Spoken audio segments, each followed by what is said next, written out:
At Epic Charter Schools, each student may utilize a learning fund. A lot of people ask, just where does that money come from? We are a state-funded public school, and like all public schools, we are allocated funds for each student enrolled from the state. The difference between Epic and other public schools is that we let our parents give input into how some of our state funds are used for the students in their families. With the Learning Fund, we set aside a portion of our state funding for each student enrolled.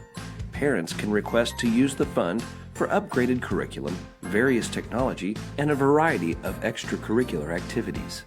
Money never exchanges hands between Epic and parents with the Learning Fund dollars, and items and services purchased through the Learning Fund are not gifts.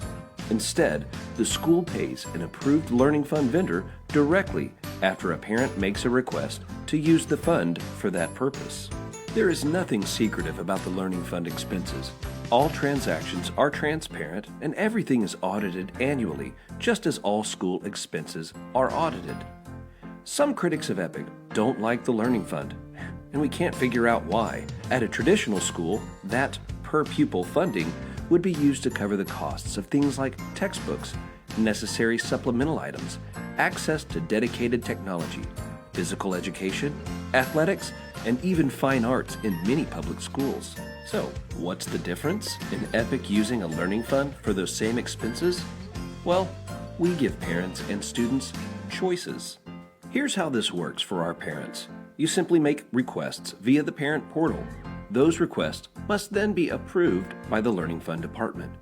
Any unused funds roll over to the next year.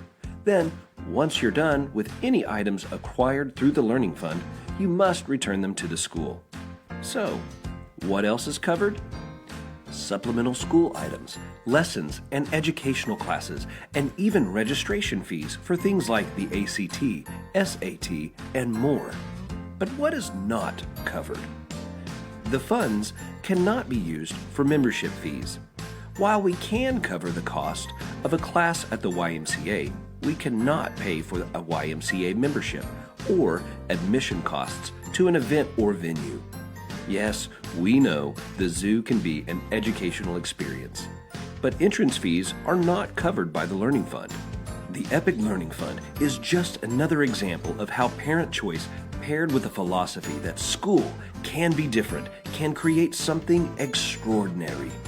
If you have questions, you're welcome to contact your teacher or speak with a school representative in the Learning Fund department.